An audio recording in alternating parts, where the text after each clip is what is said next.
नमस्कार, स्वागत है आपका उत्तराखंड खबरनामा न्यूज में। कांग्रेस प्रदेश अध्यक्ष प्रीतम सिंह ने कहा कि उत्तराखंड में मुख्यमंत्री की सीट को लेकर चुनाव होने या न होने पर जिस तरह का संशय चल रहा है, उससे सरकार के पास केवल 3 विकल्प हैं। या तो सरकार मध्यवर्ती चुनाव में जाए, या राष्ट्रपति शासन की डिमांड करे, या फिर तीसरे मुख्यमंत्री का विकल्प सरकार के पास है। नहीं तो चुनाव आयोग जो भी निर्णय लेगा, कांग्रेस हर चुनौती के लिए तैयार है। वहीं हल्द्वानी की सीट पर सुमित हृदय का इंदिरा के उत्तराधिकारी होने की बात पर प्रीतम सिंह ने कहा कि सुमित हृदय ने पिछले वक्त में जिस तरीके से हल्द्वानी विधानसभा में काम किया है, उस लिहाज से सुमित हृदय के अलावा दूसरा ऑप्शन नहीं है। लेकिन जैसे ही चुनाव में जाने का समय आएगा तो पार्टी पदाधिकारी और आला कमान इस बात को तय करेंगे कि हल्द्वानी की कमान कौन संभालेगा। ये जो संवैधानिक नियमों की बात आपने सही है।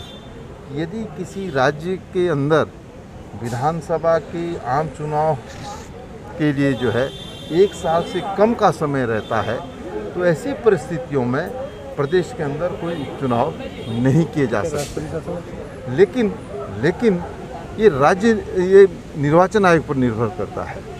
अगर निर्वाचन आयोग संवैधानिक व्यवस्थाओं के अनुरूप काम करेंगे तो स्थिति दूसरी होगी, और अगर निर्वाचन आयोग कठपुतली के रूप में कार्य करते हुए उपचुनाव कराएंगे तो हम तैयार हैं।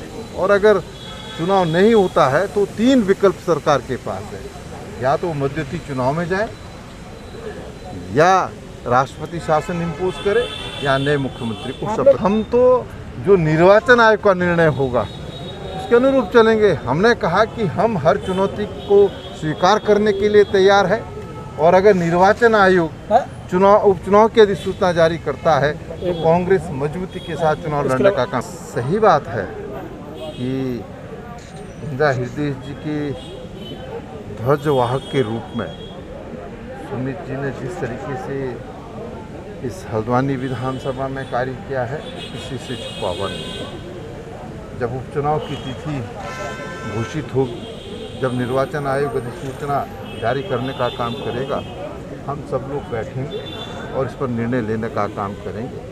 और मैं समझता हूँ कि सुमित हृदय से अच्छा कोई दूसरा है इंदिरा जी के परिप्रेक्ष्य में रिप्लेसमेंट की अगर हम बात करते हैं, कोई दूसरा हमको दिखाई नहीं। निश्चित ही एक स्वाभाविक जो हमारे यहाँ पर, क्योंकि एक जो जगह खाली हुई है उसमें भाई सुमित जी जो परिवार के सक्रिय राजनीतिक हमारे मेंबर भी हैं, बहुत मजबूत साथी भी हैं, आने वाले समय में हल्द्वानी को एक अच्छा उचित नेतृत्व दे सकें, ऐसी मेरी शुभकामनाएं भाई सुमित के साथ। इसके अलावा ये बात सही है कि कॉन्स्टिट्यूशन में स्पष्ट रूप से आर्टिकल 151A में अंकित है कि 1 साल के अंदर यदि कोई जनरल इलेक्शन के 1 साल के अंदर यदि कोई वैकेंसी क्रिएट होती है तो उस पर चुनाव नहीं किया जाना चाहिए। लेकिन भारतीय जनता पार्टी हमेशा से कॉन्स्टिट्यूशन का मजाक बनाते आई है।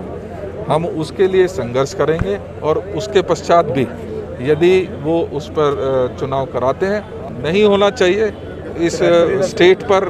एक ऐसा स्टेट जो आज बेरोजगारी की तरफ धकेल दिया गया है, एक ऐसा स्टेट जहाँ पर महंगाई चरम पर है, ऐसी स्टेट पर बिना ज़रूरत के अगर चुनाव थोपा जाता है जिसमें पब्लिक एक्सचेकर से खर्चा किया जाता है, ये निश्चित ही गलत बात है और कॉन्स्टिट्यूशन के विरुद्ध है। तो हम लगातार उसके लिए पहले चर्चा करेंगे, बात करेंगे, और अगर हमें सड़क पर, कोर्ट में इसका विरोध करना पड़ेगा तो हम करेंगे। हल्द्वानी से उत्तराखंड खबरनामा न्यूज की रिपोर्ट।